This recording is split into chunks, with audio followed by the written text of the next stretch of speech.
Bien, y le preguntamos a Alberto Bretilnec a propósito de este proyecto.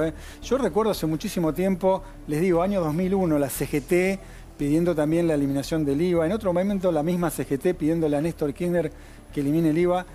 Todos los gobiernos se han resistido a esta iniciativa. Bueno, Alberto, yo no sé si va a tener suerte en estos momentos, pero vuelve al ruedo esta posibilidad, ¿no? Buenas noches, ¿cómo están ustedes? Un gusto escucharlos. Un gusto. Bueno, cuéntenos un poco de esta iniciativa. Bueno, miren, creo que todos estamos preocupados por la situación social, por la situación laboral, por el nivel de la pobreza y por el impacto que no solo la política económica, sino también la pandemia está golpeando sobre la economía y por ende sobre los hogares de millones de argentinos, ¿no? Creo que así como el gobierno plantea medidas estimulando el consumo en los sectores más populares o en algunos casos el congelamiento de precios, más allá de que uno comparta o no comparta la decisión, creo que hay una manera que también se puede colaborar en la baja del costo de vida y en la baja o mejor dicho, el acceso de las personas, de los trabajadores a los alimentos, que es abaratándole los impuestos, ¿no? Está muy bueno. Saben que el IVA es un impuesto regresivo, efectivamente, por ahí los sectores más relegados gastan gran parte de sus ingresos en esos productos que usted dice, ¿no? Consumiendo, yendo al supermercado. Mire, el IVA que paga un trabajador que gana, o un jubilado, ¿no es cierto?, que gana 20.000 pesos por el litro de leche, es el mismo IVA que paga un empresario que gana, no sé, un CEO de una empresa. Y con este proyecto, ¿cómo cambiaría, digamos, la situación de un jubilado que va y compra esa leche en la práctica? En principio, comprándolo en un lugar que tenga, bueno, que esté registrado, que tenga ticket, que tenga factura, que no sea ningún lugar en el cual se evada, tiene de mínima una baja del 10,5%, que es la baja que son los impuestos que tienen este tipo de productos. A eso tenemos que sumarle la cadena de intermediación, que en muchos de los casos, desde que sale de la elaboración del producto hasta que llega a la boca de expendio, se van cargando también. Por lo tanto, si se aplicara correctamente y bien, consideramos que es un importe mayor al 10% del producto. Ahora, en la situación que estamos viviendo, de 4 y algo por ciento de inflación mensual, si logramos que mediante la exención del IVA bajar los productos un 10%, creo que no es la solución, no resuelve los problemas que se están viviendo hoy en millones de hogares, pero de una u otra manera colabora y ayuda en mitigar el impacto de la pandemia hoy y de la situación económica. A ver, está escuchando a Hernán Lecher, que está aquí en el estudio, gesticulaba y hace gestos, meneaba la cabeza. No sé si aprueba o no aprueba lo que está diciendo Bretilnec. No, me parece valioso el ejercicio de intentar favorecer a los sectores populares. Lo que me da la impresión, y permítanme, Bretilnec, no leí específicamente el proyecto, solo lo que ha salido en los medios, pero por lo que cuenta el problema es que la quita del IVA, finalmente, aquel que apaga los aportes, el aporte extraordinario, se va a evitar el pago del IVA igual que el jubilado. En general, lo que ha funcionado mejor es la devolución del IVA, que te permite justamente ese esquema de segmentación. Y además, en general, yo perdón por defecto profesional de contador, pero en general lo que ha sucedido con este tipo de políticas cuando se quiere quitar el IVA, como hay que hacerlo a lo largo de la cadena, después lo que sucede es que los precios no bajan. Conclusión, es una especie de aumento implícito de precios a aquel que vende, digamos. La experiencia cuenta eso. O sea, ¿qué habría que hacer entonces? La devolución de IVA, es decir, pero generalizada y concreta, es decir, él plantea el caso de los jubilados, devolvérsela siempre a los jubilados, absolutamente siempre. ¿Y a quién vas? ¿Cómo? ¿Y a quién más le devolverías el IVA? Al beneficiario de la asignación, si querés. Hoy a esta altura del partido podés decir aquel que cobra menos de 100.000 pesos. No tenés mucho problema para segmentar eso y podés beneficiar justamente a un segmento que no tiene, o digamos, que parece razonable, incluso podrías hacerlo hasta por porcentajes. Mirá, yo sé que Claudia Armachea, una diputada de extracción sindical de la bancaria, hizo una presentación, quizás Bretilnec lo sabe, bueno, ella es diputada, si no me equivoco, presentó un proyecto de devolución segmentada de IVA vía compra por tarjeta con esto, con niveles de ingresos. Hernán, vamos a hacer un punto acá y vamos a sumar al economista Federico Furiase para preguntarle a ver qué piensa él sobre el IVA. Federico, estabas escuchando lo que estaban contando. ¿Qué pensás vos sobre esto? ¿Qué tal? ¿Cómo están? Un placer. Bueno, obviamente me parece lo más justo del mundo intentar una baja del IVA para mejorar el ingreso real y aminorar este problema de la inflación en el segmento de los que menos tienen, ¿no? Ahora, no confundamos eso con un programa antiinflacionario.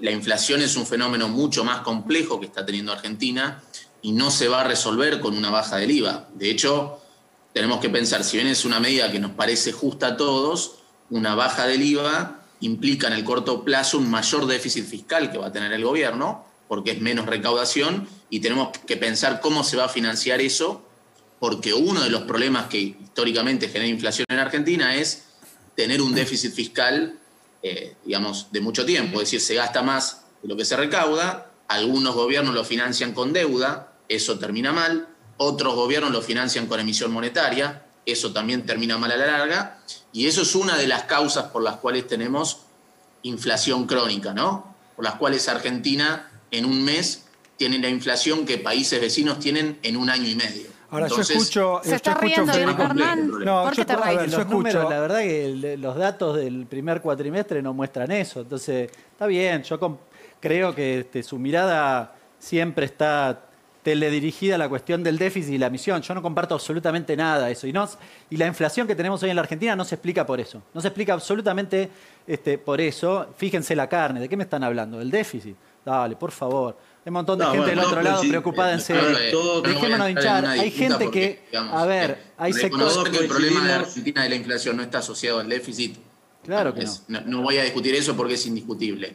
El precio de la carne, hoy hay un problema de precios internacionales que tiene que ver, no lo tiene solo Argentina, lo tienen todos los países, pero Argentina tiene en un mes la inflación que Brasil, Chile, Colombia y Perú tienen en un año y medio, con lo cual hay algo que Argentina está haciendo desde mucho tiempo distinto que esos países. No podemos decir que el problema de la inflación de Argentina es el precio de la carne. Pero perdóname, Federico, si uno de los problemas es el déficit fiscal. Pero si el déficit se redujo, ¿cómo explica los aumentos? No, pero el déficit se redujo, pero venimos de tener un déficit de 8% el año pasado. Entonces, eso tiene un impacto. Y seguimos teniendo déficit, y Argentina solamente lo tiene que financiar con emisión monetaria, y eso a la larga es inflacionario porque el argentino no piensa en pesos. Digamos, se cubre en el dólar. Pero perdóname, no es mi materia, ¿no? Pero no es mi materia, pero durante el gobierno de Mauricio Macri yo entiendo que estaba seca la plaza, digamos, ¿no? Había emisión no importa, había se emisión financió cero con deuda. ¿Cómo? Sí, se trasladó a inflación y la deuda también. termina mal. Pero se trasladó a inflación. Más que ahora. pero Claro. A ver, se el financió gobierno con deuda de anterior manera intentó extranjera. bajar la inflación.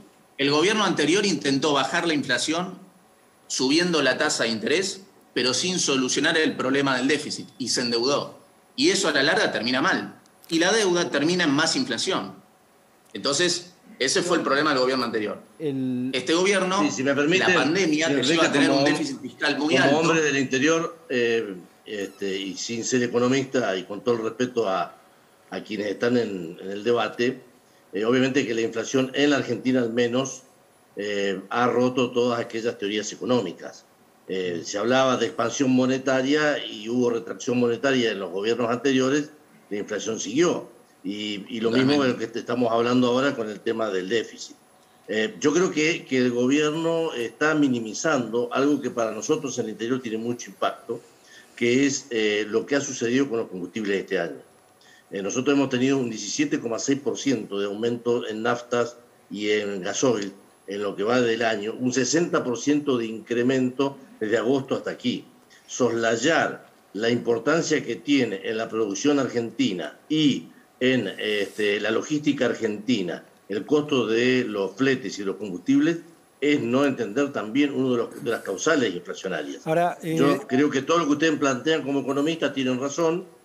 Hay muchas otras cosas más. Es decir, hoy hay más preocupación por el congelamiento de tarifas de gas y de electricidad, pero creo que han dejado una un generador de inflación que es muy importante, que es el tema de los combustibles. Ahora, discúlpenme, porque yo los escuché, ¿no?, a los tres con matices, están de acuerdo con hacer algo con el IVA, ¿no? Y ustedes tres no piensan precisamente igual. Yo contaba proyectos de la CGT de años atrás respecto al IVA. ¿Por qué ningún gobierno toma cartas en el asunto y modifica algo respecto al IVA? Ni Macri, ni Alberto Fernández, ni Cristina Kirchner, ni Néstor Kirchner, ni Dualdi, me pueden ir más atrás. ¿Por qué nadie modifica el IVA? A ver, Federico. No, bueno, fundamentalmente porque por en el fondo es aumentar, fiscal. digo, es resignar recursos, tenemos que pensar cómo lo financiamos. Digamos, si fuera tan fácil, bajamos el IVA a cero, pero después tenemos otro problema. El agujero fiscal se aumenta y eso o se financia con deuda o se financia con emisión monetaria, y eso tiene un costo en el corto o en el mediano plazo. Por eso digo, el gobierno anterior quiso bajar la inflación subiendo la tasa de interés, pero se tuvo que endeudar y eso terminó mal y el problema de la inflación se agudizó. Porque es La una pandemia ayuda, genera es una ayuda déficit directa a en los todo el sectores mundo. más necesitados, Y sin duda, Argentina ¿no? solamente... ¿Cómo? Es una ayuda directa a los sectores más necesitados. Totalmente, no hay nada más justo que eso. Pero, digamos, si esa fuera la solución, sería mucho más fácil. El problema es que Argentina, si baja el IVA, que es algo justo, tiene que pensar en cómo se va a financiar ese agujero fiscal. Y obviamente Argentina tiene hoy un problema de financiamiento muy importante, lamentablemente. ¿Por qué no se discute mayor impuesto o algún tipo de contribución de los que más tienen para los que menos tienen? Bueno. Quiero decir, ¿por qué en general cuesta tanto hablar de los márgenes de ganancia, de posición dominante, de concentración de los mercados? Nunca escucho hablar de eso. De la renta financiera. La manta es corta y la verdad es que lo que hay que decidir, si efectivamente no se quieren dar subsidios, no se quiere emitir, etc. Lo que hay que decidir es a quién afectás. Me parece lógico, no soy economista, nada, pero me parece lógico, los que más tienen, y más en un periodo de crisis, son los que la tienen que poner. Yo nunca escucho hablar de los márgenes de ganancia. Si vos le sacás el IVA, y cierro con esto, vos le sacás, o le das algún tipo de... Le sacás el IVA, por ejemplo. Yo siento que lo que estás haciendo es convalidando, legitimando los abusos de precios que hacen los sectores dominantes. Y sobre eso nunca hay una discusión clara, ¿no? Me parece interesante esto que marca Pablo para que, a ver, lo puedas contar vos, Hernández. ¿Por qué no hay políticas más fuertes de redistribución del ingreso? Mira, me anotaba aporte extraordinario a las grandes fortunas. Cuarta categoría del impuesto a las ganancias, hasta 150.000 pesos no pagás. Y una que en general no se habla demasiado, que es muy reciente, que es en el impuesto a las ganancias a la sociedad, a las corporaciones. Por primera vez en la Argentina se acaba de votar segmentación, es decir, por categorías, alícuota por categorías de ganancias.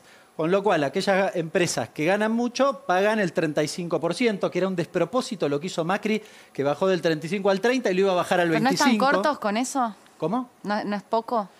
No sé, a mí me encantaría que fuera más. Yo por mí pongo el impuesto a la herencia, pero la verdad que acá los jueces consideran que es confiscatorio grabar algo más del 33%. ¿Qué quiere que hagamos? Yo qué sé. A mí me parece, sí, yo comparto contigo. En Francia hay un impuesto a la herencia altísimo. Acá planteaba impuesto a la herencia y más o menos que sos bolchevique, pero bueno, es bastante justo pensar ese tipo de cuestiones porque acá además después te corren y dicen, no, el esfuerzo individual. El 90% de las fortunas de la Argentina no son esfuerzo individual, son heredados, ¿eh? A ver, el senador que Alberto quería hablar. No, yo creo que tenemos que tener en cuenta también el contexto que estamos viviendo, ¿no? O sea, yo los escucho a todos y todos creo que tenemos parte de la razón. Pero estamos viviendo una pandemia que no sabemos qué fin va a tener, una pandemia que el año pasado generó una caída del Producto Bruto inmenso, que incrementó la pobreza, que incrementó la desocupación, y acá no hay responsable político, hay un virus que impacta y va a seguir impactando no solo en nuestra forma de vida, en nuestra forma de producir, en nuestra forma de consumir y en lo que es una economía habitual.